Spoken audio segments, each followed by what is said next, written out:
Hey everybody, it's Stuart Smith with SmallCapVoice.com, and I'm excited to be joined by Kevin Gray today. Kevin and I have both run coverage on Dalrada Financial Corporation. The ticker symbol is DFCO on the OTCQB.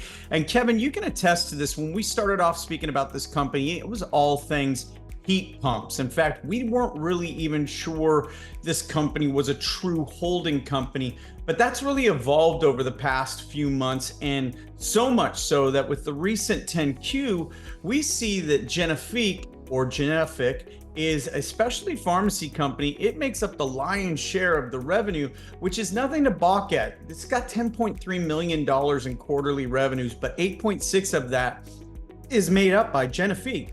Now let's talk about that space. Hottest space out there with this GLP-1. If you haven't heard of that, maybe you've heard of Ozempic. If you haven't heard of that, maybe you've heard of Mounjaro.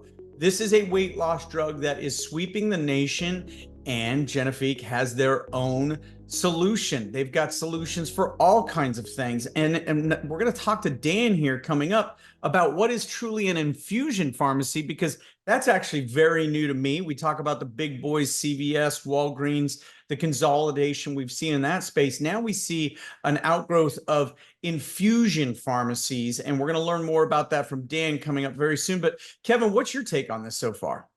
You know, it was interesting when we really started on the whole Dalrada project. We had to get really up to speed on heat pumps really quickly because I got a central heating system and all the basic stuff that most Americans have, but we dug into the actual science to really understand how we could present this to the audience. And now we're turning around and talking about healthcare. And so it's really unique. I love the the holding company model because we can do that. We kind of jump around and we can hit these different trends. That's what I think one of my favorite parts of Dalrada is. Brian has this really great foresight in seeing what's right on the horizon. And a lot of CEOs just kind of stay right in their lane. They focus exclusively on what they know. Brian's kind of jumping all over saying, okay, well, I see this happening in a few years, so let's go ahead and get a little foothold there. I see this happening over here.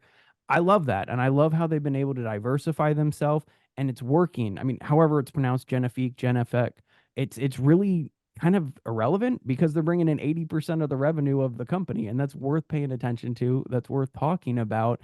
And this new space is phenomenal. I have a medical background. I don't know if a lot of people know this, but I used to be the director of patient services and relations. And so we handled over 100,000 patients' care. We've dealt with a lot of this before, and we've worked with compounding pharmacies. We've worked with these specialty pharmacies that kind of don't really do things like a normal Walgreens or CVS. It's a lot of regulation. It's a lot of hoops that jump through. And the way that they've been able to set things up is really poising them for a lot of success in the near future. You mentioned the weight loss drug. It's what Oprah's even talking about right now. It's this big thing that it's trendy, but it's not going anywhere anytime soon. I Right. mean, I'm Right. honestly waiting for them to announce that they got like the next hair growth solution or something like that. They're really I'm pulling out waiting the for that fountain. too, Kevin. I'm really waiting for that one too, but go ahead.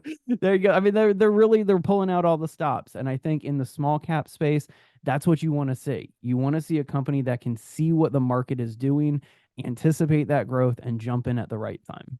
All right, let me do a quick wrap up on this then, because you said something that I really like. One, Brian Bonner has a keen eye for assets that are underdeveloped that they can bring under the company's umbrella and take them to the next level. We've seen it so far in a couple of areas. We know that the heat pump market is ready for expansive growth here in the United States, like we've already seen in Europe. So, Kevin, I think another keen area is the management efficiency. And that metric is so clear when we look at the liabilities in this last quarter going from 5 million down to $254,000. So again, liabilities dropping 5 million to $254,000, really buoying up that balance sheet. And seeing a holding company on the OTC can be a red flag for a lot of companies. But when you've got a management team that does what you just said, they bounce around, they find what fits, they make it work, and they quickly bring it up to speed. They do it because they have strong management skills. So that's my final take on this. Any closing thoughts, Kevin?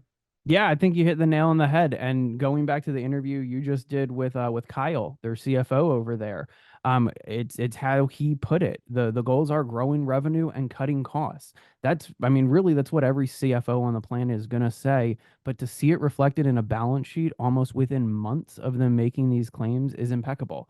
They're legitimately one of the only companies that I've heard this year say will be profitable this year, and I'm like, oh yeah, that's going to be a done deal. Look at what they're doing. Look at the track record that they have. And so I don't know. I think it's a pretty strong company. I love the business model, and I think that as you said, it's all about the management team. It's about the players. Well, we've heard about hims and hers. We've heard about Roe, which used to be, I believe, Roman. They've got a ton of media presence. Is Genfic the next one here in this space? Stay tuned here with us at smallcapvoice.com. Subscribe, hit the like button. Make sure to leave comments if you have any questions about DFCO, because we'll be bringing them back on the show. Thanks for tuning in.